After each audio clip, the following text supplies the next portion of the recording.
신이 사랑한 예수, 복음의 그리스도, 오늘은 70강입니다. 70강에서 오늘은 소유와 나음의 주제를 나누겠습니다.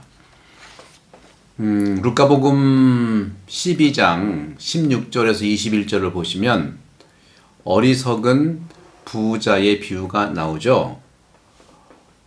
이 복음은 우리가 매년 추석 때 봉독 때는 읽혀지는 복음으로 잘 알려졌죠.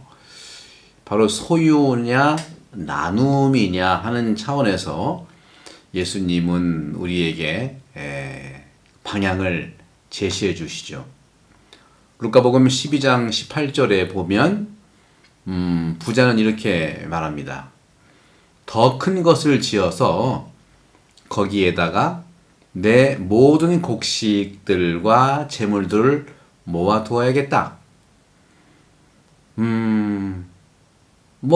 내가 소출하는 거, 내가 농사 지은 거, 내가 열심히 노력한 것을 창고가 부족해서 더 크게 지어서 정말 모아두어야겠다는 게 잘못된 겁니까? 충분히 자기가 애쓴 거에 대해서 할 수가 있어요. 다만 그렇게 벌어들인 모든 수확과 또 이익금은 하느님이 주신 것이기 때문에 하느님의 축복이고 선물이기 때문에 나만 위해서 쓴다고 하는 것을 예수님께서는 성찰하고 깨달을 수 있도록 우리에게 알려주십니다. 동물은요, 음식을 먹고 겨우살이를 위해서 양식을 모읍니다. 그런데 사람은요, 어려운 날에 있을 고통을 대비해서 삶이 더욱더 안전하도록 노동을 하고 있습니다. 그런데 인간의 이 태도는 어쩌면 발전이라는 그런 측면보다는 퇴보하는 모습을 보이기도 한다고 느껴지는 거예요. 자신을 위해서 정말 어려운 날 고통을 대비해서 더 안전하게 그렇게 노동해서 번 것. 근데 그것이 과연 인간의 어떤 발전 모델이고 방법일까? 다시 말하면 모든 사람이 그렇다는 것이 아니라 수전노, 오늘 복음도 어리석은 부자의 비유이듯이 수전노는요, 돈이 필요하기보다는 자신의 갈망을 위해 돈을 모으는 존재다 하고 말할 수 있겠습니다. 그런 점에서 그에게 필요한 것은 더 이상 돈이 아니라 돈이 필요한 자신입니다. 돈이 필요한 자신. 본인은 돈도 쓰지도 못해요. 모아두기만 하죠. 우리 인생 주변을 보십시오. 여러분도 내 삶 안에서 그런 경험들을 할 수 있지 않겠습니까? 그래서 돈은요, 인간의 시간과 꿈, 그리고 건강을 훔치면서도 생명까지도 훔칠 수 있다는 거죠. 왜냐하면 모으는 갈망은 소유보다 더 기쁠 수 없기 때문입니다. 자신을 위해서 모으는 인색함, 이런 부분들은 삶의 균형을 이루게 할 수가 없어요. 루카복음 12장 19절에 보시면 부자의 독백이에요. 많은 재산을 쌓아두었으니 쉬면서 먹고 마시며 즐겨라 하고 독백을 합니다. 인간은 이렇게 미래를 위하고 안전을 추구하지만 그 행위도 한계가 있다는 것을 알아차리도록 주님은 우리에게 오늘 이 비유를 주십니다. 예를 들어 다리를 건설할 때는 얼마의 무게가 움직여야 하는가를 확인합니다. 무게의 제한이 인간 안전을 보장하기 때문이에요. 그리고 은행의 돈이라든가 논의 어떤 수확물, 연금 기금, 이런 모든 것 등, 이 모든 것은 정치 또는 경제의 위기로 사라지고 붕괴될 수 있어요. 인간에게 참으로 유일하게 안전한 것은 하느님의 섭니다 하는 메시지를 주님께서는 오늘 비유를 통해서 말씀하십니다. 그래서 교부들은요, 우상과 선행을 이렇게 대비하여, 우상과 선행을 대비하는데, 이러한 우상과 선행을 대비하고 비교하는 이 교부들의 이러한 그 시도는 신성의 이미지, 그리고 최고 예술의 작품이라고 우리 인간에 대한 그러한 그 이해, 인간의 어떤 정체성을 얘기하는 겁니다. 우리는 단지 기계가 아니고 동물이 아니지 않습니까? 지혜로운 사람은 필요한 순간을 위해 은행에 돈을 보관합니다. 하지만 갑자기 필요한 것이 생기면 늘 돈이 충분하지 않다는 것도 알고 있습니다.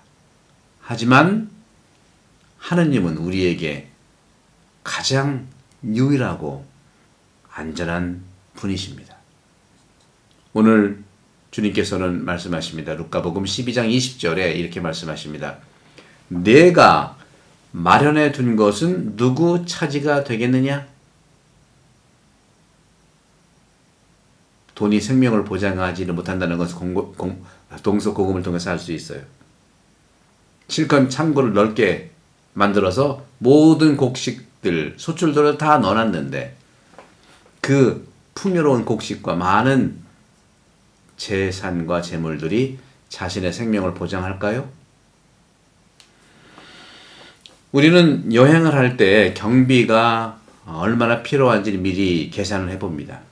하지만 세상 끝을 넘어 죽음 이후에 모두 가야 하는 기나긴 여행에서 우리는 돈이 얼마나 필요할까요? 그리고 어떤 화폐 단위의 돈이 필요할까요? 이 지상에서 벌었던 그 물질, 달러라든가, 한화라든가, 엔화라든가, 유로 돈이라든가, 그런 것들이 필요할까요? 가져가기에는? 그래서 고대 그리스 사람들은요, 뱃삭스로 화폐 하나를 죽은 사람의 입에 이렇게 넣어 놓는답니다.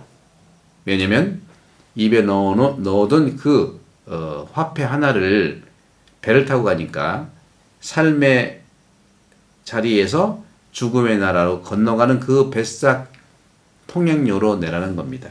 그 통행료로 죽은 자들의 나라에서 나와서 죽음의 강을 건넜다는 거예요. 고대 사람들은 이렇게 무덤에 또는 음식을 넣곤 하였습니다. 우리나라도 풍습 중에서 보게 되면 우리 천주교 교우들은 기도를 많이 했던 묵주도 넣어주시고 이렇게 하긴 하죠. 그리고 우리는 사자밥 초상이 나면 그 집 앞에다가 사자밥을 이렇게 놓잖아요. 사자밥은 저승사자가 오고 갈 때 좀 먹고 천천히 와라. 배고파서 빨리 내려가지 말고 천천히 먹고 천천히 데려가라. 그런 의미라고 하는 거죠. 이렇게 고대 사람들도 무덤에 음식을 놓곤 했는데, 왜냐하면 배고픔의 고통을 느끼지 않게 하기 위해서랍니다. 어리석어 보이는 풍습이지만 이것은 인간 공동의 경험에서 나온 것입니다. 누구도 저 건너편으로 그들의 이익을, 화폐를, 어느 돈도 옮겨나갈 수 없다는 것입니다. 그런 점에서 성 요한 크리소스토모스는 말합니다. 요한 금구 성인이죠. 그분은 이렇게 말해요. 영원한 생명회로 가는데 화폐 단위가 한 가지 필요한데 그 한 가지 화폐 단위만이 가치를 준다는 건데 가치가 있다는 건데요. 바로 그것은 어떤 화폐 단위의 가치인가? 바로 사랑이라는 겁니다. 까리타스, 영어로 charity.